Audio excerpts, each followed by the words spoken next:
Good afternoon. I want to welcome everyone joining us in the chamber today. It is my pleasure to begin the 2016 legislative session by offering you my best wishes for a healthy and productive new year. To my Assembly Majority colleagues, I'm humbled to lead the People's House, and I'm happy to be back here in Albany. I look forward to working with all of you to move our state and our families forward. To Minority Leader Brian Kolb and my colleagues on the other side of the aisle, thank you for your always loyal opposition. We may not always agree, but we strive to represent our views and our constituents with both enthusiasm and respect. Thank you all for your commitment to the communities that you serve. Whether they live in Lewis County, Niagara County, or the Bronx, every single one of our families matter. We are truly one New York. During the past 6 months, it was my honor to travel across this great state to visit with members and learn about their districts, their communities, and the challenges they face. I came away from these trips with a greater understanding of our wonderful state, and I am more convinced than ever that New York is truly the Empire State. We are a state that is blessed with incredible diversity, rich agricultural lands, tourism hotspots, vibrant cities, and wonderful recreational opportunities. But I also know that we have many challenges. The upstate and suburban tour highlighted the overwhelming need for economic development and sustainable jobs. This is a critical part of helping New Yorkers gain access to the middle class. We must continue our efforts to attract and retain businesses that invest in the local economy and provide strong, quality jobs for New Yorkers. At the same time, we must strive to give small businesses and MWBEs the support they need to grow and thrive. The economic development we want for New Yorkers must prioritize fairness for workers, both in opportunities and wages. New York must be a state where everyone has the chance to succeed, not just for a fortunate few. For more than 200 years, this House has brought hope and opportunity to countless people and will continue to do so long after our time here comes to an end. Next week, Governor Andrew Cuomo will give his annual State of the State speech and budget presentation to the legislature, in which he will lay out his priorities for the coming year. I'm excited to hear about his vision, and I look forward to working with him and all of our colleagues here in the legislature to improve our state. There is much we can accomplish in the upcoming session, so in that spirit, today I will outline the Assembly Majority's vision for moving New York forward. That vision begins with restoring the people's faith in our government. This House has always supported measures to bring more transparency and accountability to state government, and last year we made significant progress toward that goal. We passed a number of bills that would strengthen compliance and demand more of elected officials when it comes to ethical conduct. We created a new Office of Ethics and Compliance. We enacted more stringent disclosure requirements. We adopted enhancements to the per diem reimbursement process to increase accountability to taxpayers. We enacted new limitations on the use of campaign funds, and we took action on a series of proposals that were unfortunately not adopted by the state Senate. We will once again pass these bills and call on our colleagues in the Senate to follow suit so we can finally close the LLC loophole, limit the influence of big money in politics, and establish a meaningful and sensible solution for pension forfeiture. Make no mistake, over the coming weeks, discussions around proposals on ethics will be a priority of this House. This Assembly is serious about ethics reform, and we know that words are simply not enough. That is why we will once again pass these measures and continue to seek out new solutions to restore public trust. Our only motivation must be the pursuit of a better New York. Last year, we made a full commitment to uplift families and provide the support of investments that are necessary to ensure their social and economic well-being. I'm proud of the progress we made towards that goal. We secured an on-time state budget, and we went on to pass legislation throughout the session that delivers solutions New Yorkers need to achieve equality, opportunity, and the promise for a brighter, healthier, and more successful future. This year, we will pick up where we left off and continue to deliver. Across the state, workers and families are struggling with an ever-widening income gap. It is time that we turn our attention to the inequalities that exist in our tax structure that are feeding that divide. Too many hardworking men and women in this state struggle to support a household knowing that they're just one paycheck away from financial hardship. These families are fighting to remain in the middle class, and it is our responsibility to fight for a tax structure that promotes fairness, equity, and common sense.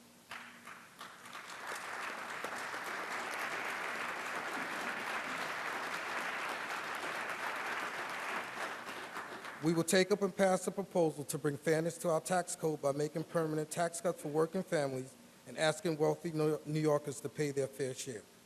From the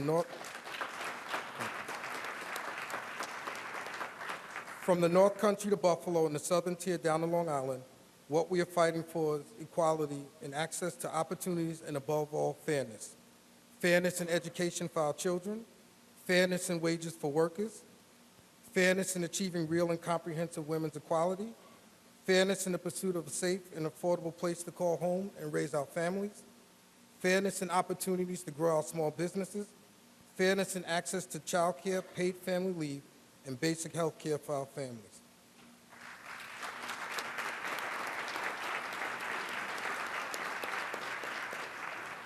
We have more fairness. Fairness in access to reproductive health services, fairness in investment to preserve our infrastructure and ensure access to safe transportation networks.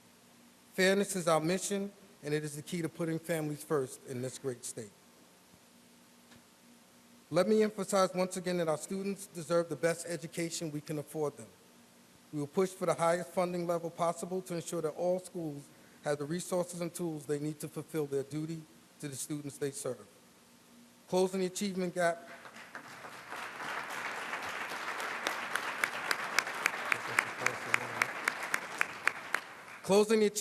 has been a long-standing priority of this House, and we intend to build on last year's historic investment in public schools and assist those that are struggling. Nearly 20 years ago, under the Assembly-driven initiative to invest in early childhood education, the doors to pre-K first opened to families across this state. Today, that commitment has paved the way for one of the most successful pre-K programs in the nation. This first step is one of the most critical for our students' future success, and now is within reach for thousands of families. We will stand by our commitment to ensure that this program is adequately funded.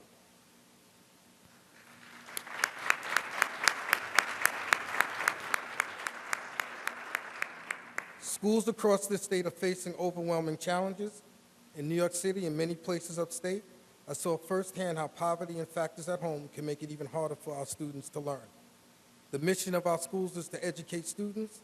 The mission of our schools to educate students is further complicated by a lack of access to adequate resources. We will do everything we can to make sure that our students have the resources they need from their first days in the classroom until the moment they complete their college education.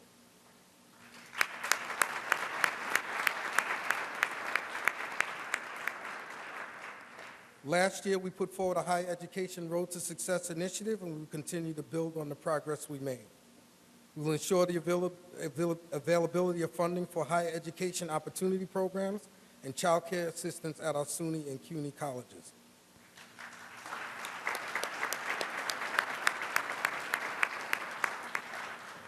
These programs have proven successful in helping students and their families who struggle to afford the ever-increasing cost of higher education. We will once again pass the DREAM Act and renew on our calls for the Senate to do the same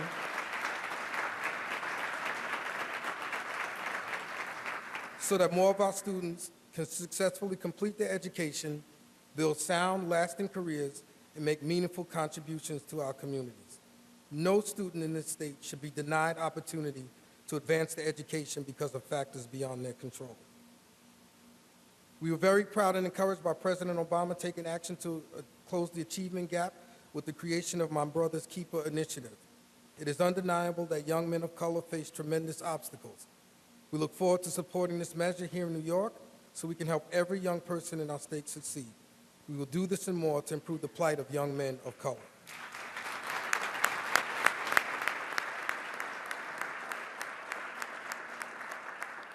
On December 31st, just a few days ago, New York's minimum wage was raised to $9 an hour.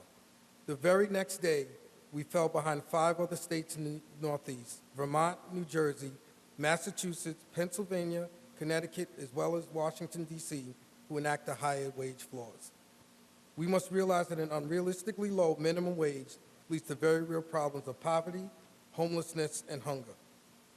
Last May, we passed a bill to gradually and sensibly raise the minimum wage statewide, but again, the Senate failed to take action. We are happy the governor has joined us in this fight, and we look forward to his support. We once again pass a bill to raise the wage floor for all workers across this state.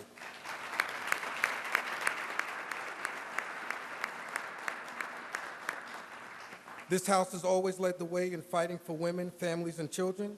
In just a few short weeks, the measures we passed last year will go into effect. Among them, equal pay for equal work, protection for survivors of human trafficking and domestic violence, preventing housing discrimination, and providing stronger workplace accommodation for expecting mothers. There is still work to be done on a host of other measures that have been long-standing Assembly priorities. We need to codify the Roe v. Wade decision to ensure that women in New York will be able to control their reproductive health.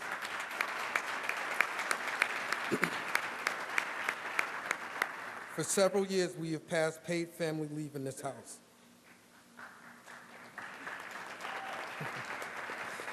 This year, the Assembly will pass paid family leave legislation again and look to our partners in government to help us finally make this critical benefit a law in New York State. Today's families are facing an impossible struggle to balance demands of working full-time and caring for their children and other dependents. Supporting them in this effort should not be a question. As a nation, unfortunately, we rank dead last among developed countries for family-friendly public policies. If we want to set a true example for growth and achievement, we must change the way we think about families and businesses in this state. Child care and paid family leave should not be considered burdens or unfunded mandates. They are absolutely critical to ensuring workforce stability and, more importantly, family stability. Last year, thanks to the tireless dedication and the leadership of the women of this body and the support of the Majority Conference, we passed a number of measures that put the well-being of women and families at the forefront of our agenda.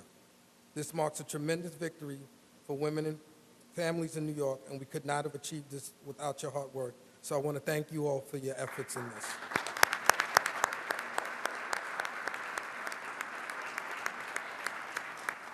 This year, we will continue to build on that progress and do what is best for families and businesses across this state. We urge our colleagues in the other House to take up and pass these important measures. Over the next few months, we have a very clear agenda of priorities we must address for our families, our workers, the small businesses that employ them, and the communities they support. These are our priorities, and I look forward to working with each of you to accomplish these goals.